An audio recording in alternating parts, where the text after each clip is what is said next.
Hello everyone, welcome to AI crack channel. And आज हम relations and functions का lecture one शुरू कर रहे हैं। कुछ हमारी सेट्स के एक आध कॉन्सेप्ट्स लास्ट लेक्चर में मिस हो गए थे, सो मैं पहले वो कंप्लीट करूंगा एंड देन उसके साथ में ही उसके कंटिन्यूएशन में रिलेशंस एंड फंक्शंस का लेक्चर वन हम शुरू करेंगे। तो बिना किसी देरी के शुरू करते हैं। तो लास्ट लेक्चर के कंटिन्यूएशन में हम कार्टेशियन प्रोडक्ट की बात करते हैं, इसको हम क्रॉस प्रोडक्ट भी बोलते हैं। तो एक बार डेफिनेशन रीड कर लेते हैं, फिर देन मैं एग्जांपल के साथ एक्सप्लेन करूंगा। The Cartesian products of sets mean the product of two non-empty sets in an ordered way, or in the other words, the collection of all ordered pairs obtained by the product of two non-empty sets. An ordered pair means that two elements are taken from each set. उसका मतलब यह है, जैसे मेरे पास एक set है A 1 2 3 और दूसरा सेट है हमारे पास A B C। तो मुझे एक ऐसा सेट बनाना है जिसको हम बोलेंगे A क्रॉस B, जिसमें पेयर्स में एलिमेंट्स होंगे एंड फर्स्ट एलिमेंट जो होगा वो ए सेट से होगा, सेकंड एलिमेंट होगा वो बी सेट से होगा। तो ये हो गया हमारा एक element, first element from A set, second element from B set. ऐसे हम सारे एलिमेंट्स एक एक करके इसके बनाएंगे। तो this is our cross product और कार्टेशियन प्रोडक्ट। अब नंबर ऑफ एलिमेंट्स की बात करें तो number of elements A cross B हो चाहे बी क्रॉस ए हो, दोनों केस में n number of elements in A multiplied by number of elements in B। अभी क्यों ऐसा तो एक बार देख लेते हैं। A is let's say 1 2 3, B is A comma B। अगर हम A क्रॉस B लिखेंगे 1 comma A 1 comma B, ये हो गए हमारे दो elements, 2 comma A 2 comma B and 3 comma A 3 comma B। काफी ऑब्वियस लग रहा होगा कि 6 एलिमेंट्स क्यों आए, इसमें 3 हैं इसमें 2 हैं, सो 3 into 2। और अगर हम बेसिक मल्टीप्लिकेशन रूल से जाएंगे भी तो 1 एक बार दो बार यूज हुआ है, 2 दो बार यूज हुआ है, 3 दो बार यूज हुआ है, तो that's why 6। Number of elements in set is also called as cardinal number of that set. ये सिर्फ एक डेफिनेशन है कि अगर हम नंबर ऑफ एलिमेंट्स की बात करेंगे तो हम उसको कार्डिनल नंबर ऑफ सेट भी बोलते हैं। जस्ट इसको रिमेंबर करना है और कुछ नहीं। कुछ चीजें डिस्कस कर लेते हैं, जैसे is A cross B equals to B cross A? And in most of the cases it's not equal। क्योंकि अगर आपको समझ में आ रहा होगा तो अगर हम B क्रॉस A लिखेंगे तो A comma 1 A comma 2 A comma 3 इस तरह से हमारे एलिमेंट्स आएंगे। तो आप क्लियरली देख सकते हो ये सेम नहीं है, क्योंकि ऑर्डर्ड पेयर्स की बात करिए दैट्स व्हाई। अनऑर्डर्ड होता तो हम ये भी बोल सकते थे, but in case of ordered pairs हम ये और ये सेम नहीं बोल सकते। अब बात करते हैं रिलेशंस की, तो एक बार डेफिनेशन रीड कर लेते हैं। A relation is nothing but a subset of A cross B where A and B are two non-empty sets। तो एक बार पहले एग्जांपल देखते हैं देन आगे प्रोसीड करेंगे। सो दो सेट्स लेते हैं, दो सेट्स कंसीडर करते हैं 1 कॉमा 2। लेट्स से B हो गया हमारे पास A comma B comma C। तो A क्रॉस B हम निकाल लेते हैं, सारे एलिमेंट्स देख लेते हैं A क्रॉस B में कितने एलिमेंट्स रहेंगे। तो 1 comma A 1 comma B 1 comma C 2 comma A 2 comma B 2 comma C। तो ये हो गया हमारे पास A क्रॉस B में एलिमेंट्स। अगर हम इसके सबसेट्स निकालेंगे तो हमारे पास 2⁶ इतने सबसेट्स आएंगे, 64 सबसेट्स आएंगे हमारे पास। तो डेफिनेशन बोलती है कि अगर A क्रॉस B का कोई भी सबसेट लें so that is a relation. तो अगर हम कोई भी सबसेट निकालें, लेट्स से हम उसको R1 बोलते हैं, तो एक सबसेट हमारे पास रहेगा 1 comma A and 2 comma A and 2 comma B। तो हमारे पास एक ये सबसेट है, तो हम इसको बोल देंगे रिलेशन 1। ऐसे ही हमारे पास टोटल 64 सबसेट्स और रिलेशंस आएंगे। तो एक बार यहाँ पे डिस्कस कर लेते हैं। If number of elements in A equals to A and number of elements in B equals to B, then number of relations are 2 AB। तो ये चीज कहाँ से आई? अगर हम रिकॉल करेंगे सेट की थ्योरी, तो उसमें हमने पढ़ा था अगर हमारे पास कोई भी सेट है जिसमें n नंबर ऑफ एलिमेंट्स है, then total number of subsets are 2n। अब क्योंकि हमारा relations are just a subset of A cross B, A cross B में हमारे टोटल नंबर ऑफ एलिमेंट्स होते हैं ए बी। हमारे पास अगर दो सेट हैं ए एंड बी, तो हमारे पास ए क्रॉस बी में टोटल नंबर ऑफ एलिमेंट्स होते हैं ए बी। अब हमारे पास एक सेट आ गया है जिसमें हमारे नंबर ऑफ एलिमेंट्स ए भी हैं, तो हमारे उसके टोटल नंबर ऑफ सबसेट्स कितने होंगे, हमारे सबसेट्स होंगे 2 a। So that is why we got this number here. A relation which is equal to a cross b is called universal relation, and the relation which doesn't contain any element is called an empty relation. तो वापस से set theory की बात करेंगे। Set theory में हमने पढ़ा था कि एक इम्प्रॉपर सेट होता है, इम्प्रॉपर सबसेट होता है, जो कि which is the set itself, and एक होता है हमारे पास फाई, एक नल सेट होता है। For every set null set is a subset. तो बोथ केसेस में हमने उनको एक नाम दे दिया है। जो इक्वल सेट होता है उसको हमने बोल दिया यूनिवर्सल रिलेशन, जो हमारा नल सेट होता है उसको हमने बोल दिया एम्प्टी रिलेशन। सेम चीज है, बस नाम डिफरेंट है। तो आगे बढ़ते हैं, एरो डायग्राम्स की बात करते हैं। जैसे हम उधर वेन डायग्राम्स यूज कर रहे थे, रिलेशंस में हम एरो डायग्राम्स यूज करेंगे। तो जो गिवन एग्जांपल लिया है, let's say this is A set and this is B set. तो हमारे पास ए सेट गिवन है a comma B comma C, और हमारे पास बी सेट गिवन है 1 कॉमा 2 कॉमा 3। तो कोई भी एक, अगर मैं ए क्रॉस बी लिखूंगा तो मेरे पास 9 एलिमेंट्स आएंगे। तो मैं कोई भी एक सबसेट बना लेता हूँ, लेट्स से R1।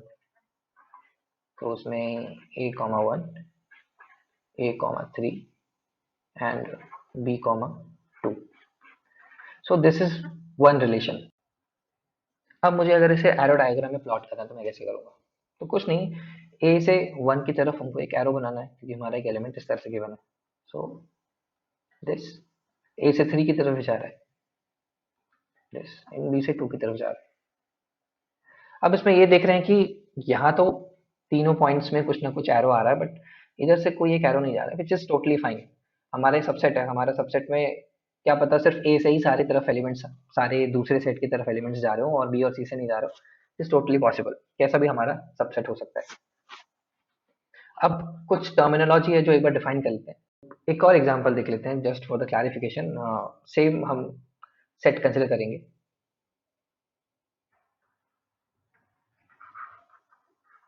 हमारे पास ए सेट है ए बी सी, एंड हमारे पास बी सेट है 1 2 3। तो मैं एक दूसरा रिलेशन डिफाइन करता हूँ R2। इस बार हम सारी मैपिंग करते हैं, a comma 1, b comma 3 and c comma 2, let's say. तो अगर हम इसकी मैपिंग करेंगे एरो डायग्राम से, माय बैड,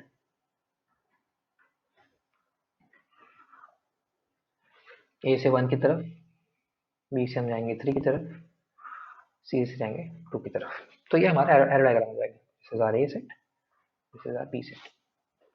ये याद रखना है कि हम जो भी इस ओवल और इस ओवल में लिख रहे हैं, ए और बी और सी इन 1 2 3, तो वो सारे ए एंड बी के एलिमेंट्स होंगे रिस्पेक्टिवली। कुछ मिस आउट नहीं करना है, अगर इसकी मैपिंग नहीं हो रही है तो उसको मिस आउट नहीं करना है, फिर भी लिखना है इसको, जैसे हमने यहाँ पे लिखा था। This is a valid relation, this is a valid representation. Identity relation. अब कुछ रिलेशन ऐसे हैं जिसमें every element is related to itself. तो इसका मतलब क्या हुआ, हम देख लेते हैं। Let's say R equals to 1 comma 1, 2 comma 2, 3 comma 3 and so on. तो सारे एलिमेंट सेम है, basically every element is related to itself. तो हम इसमें अगर हम वही अपने ओवल्स बनाएंगे, एरो डायग्राम बनाएंगे, तो 1 2 3 so on, 1 2 3 so. So 1 is connected to 1, 2 is connected to 3 is connected to 3, इस तरह से। आई होप क्लियर है। आगे बढ़ते हैं, रिप्रेजेंटेशन ऑफ रिलेशंस। तो जैसे हमने सेट्स में देखा था, रिलेशंस क्या है, सेट का एक मॉडिफाइड वर्जन। तो रोस्टर फॉर्म और सेट बिल्डर फॉर्म एक बार वापस से रिवीजन कर लेते हैं।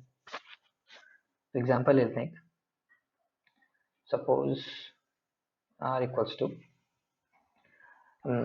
1 कॉमा 1, 2 कॉमा 8, 3 कॉमा 27। तो हमारे पास ये तीन एलिमेंट्स हैं, पेयर्ड एलिमेंट्स। अगर इसको, ये हो गया हमारा रोस्टर फॉर्म, ऐसे ही हम लिखते थे रोस्टर फॉर्म में कॉमा करके सेपरेट करके कर्ली ब्रेसिस के अंदर। अब अगर इसको सेट बिल्डर फॉर्म में लिखना है हमको, सेट बिल्डर फॉर्म में हमारा हो जाएगा this is a comma b, n property हमारी क्या सेटिस्फाई हो रही है, a equals to n, sorry, a equals to n and b equals to n cube and n belongs to natural numbers and n less than equals to 3।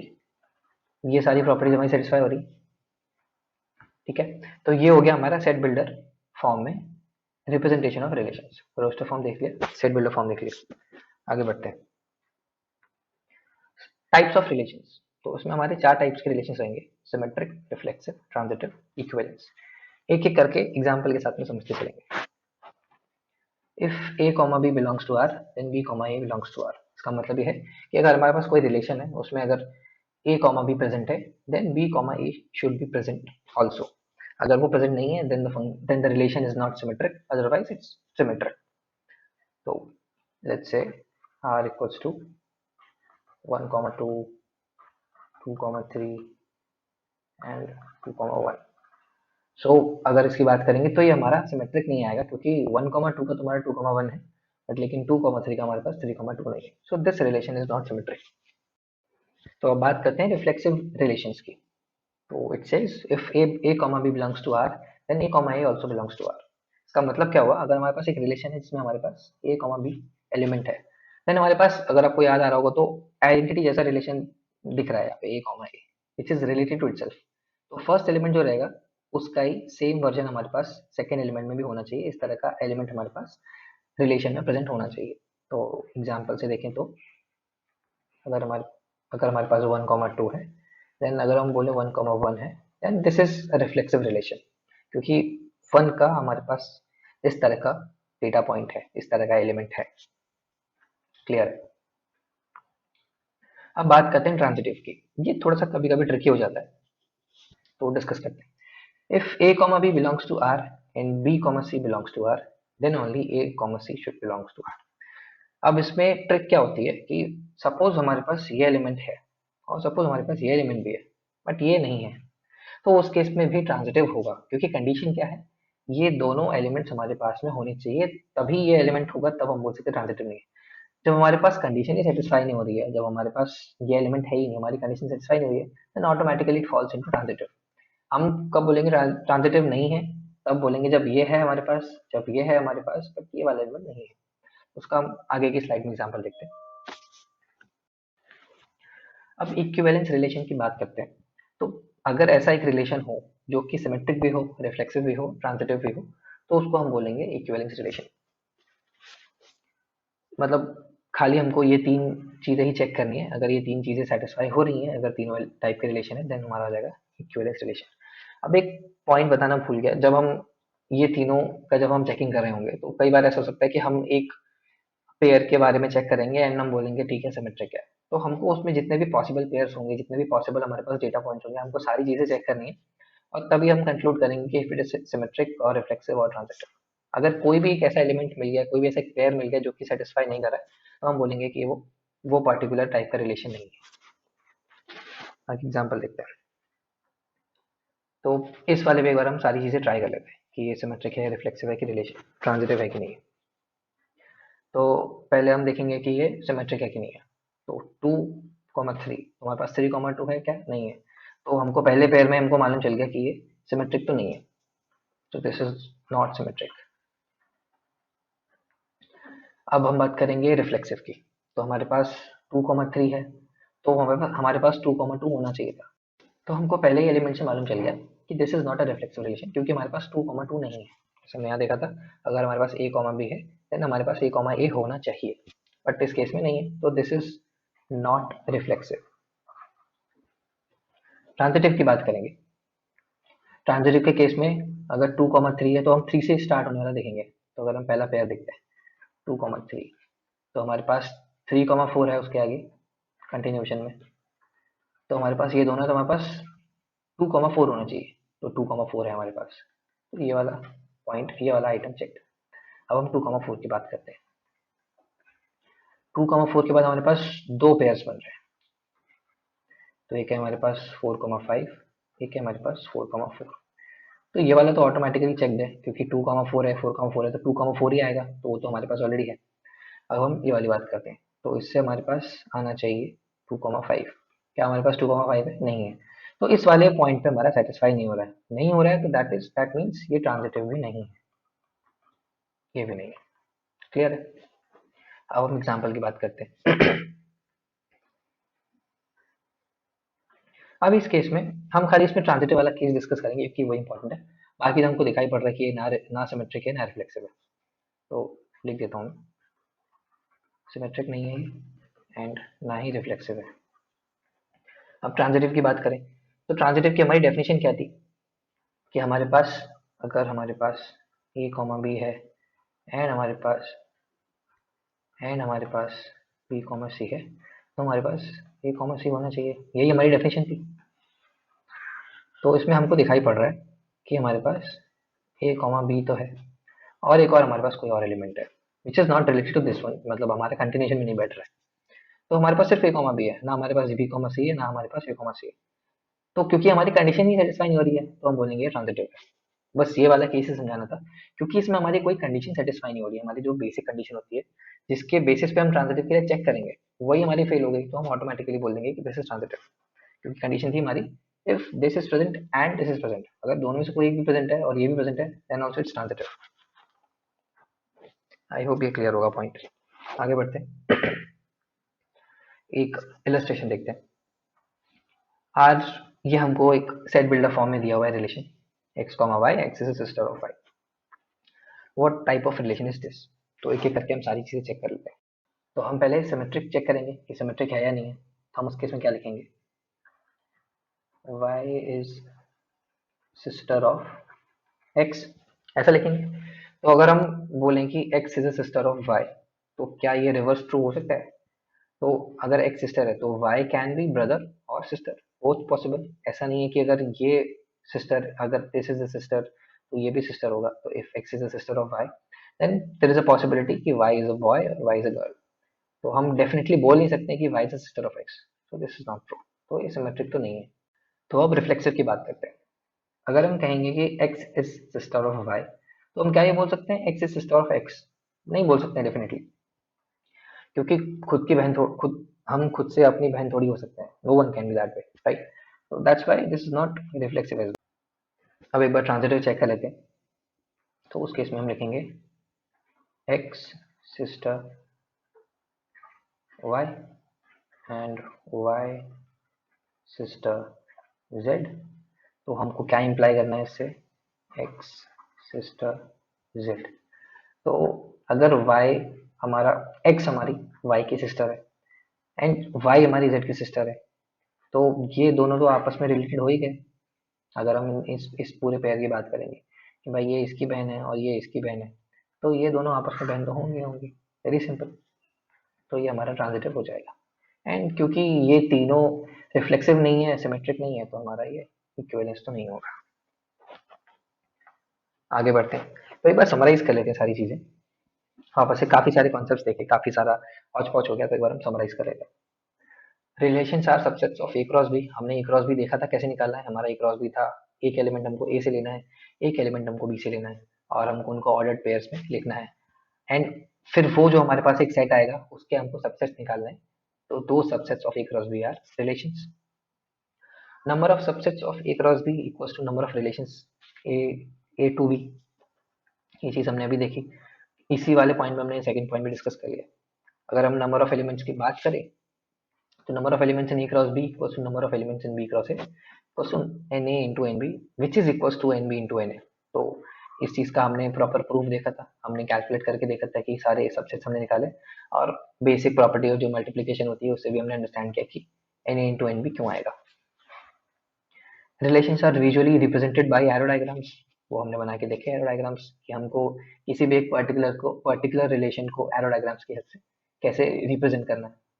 Number of relations defined from A to B are 2 raise power A B. तो ये चीज हमारी इससे काफी connected है, इसके बारे में हमने पूरा एक्सप्लेनेशन देखा था। हमारे कोई भी दो सेट्स होते हैं, दो सेट में हमारे पास टोटल नंबर ऑफ एलिमेंट्स हमारे n इंटू एन भी आ जाएंगे। Let's say this is a dot b, and हमारे पास अब जो नया एलिमेंट, अब जो नया सेट आया है a क्रॉस b, उसमें हमारे कितने एलिमेंट्स हैं, तो सबसेट्स का कैलकुलेशन हमने सेट की कैलकुलेशन से निकाला 2 raise power n। So here n equals to a dot b, तो उससे हमारा 2 इस बार ए भी आ गया। तो आज के लेक्चर में हम इतना ही डिस्कस करेंगे। आगे हम इसी के कंटिन्यूएशन में हम देखेंगे कि फंक्शंस को कैसे स्टार्ट करना है, फंक्शंस को इससे कैसे रिलेट करना है, एंड फिर उससे रिलेटेड हम कुछ क्वेश्चंस देखेंगे। Thanks for watching.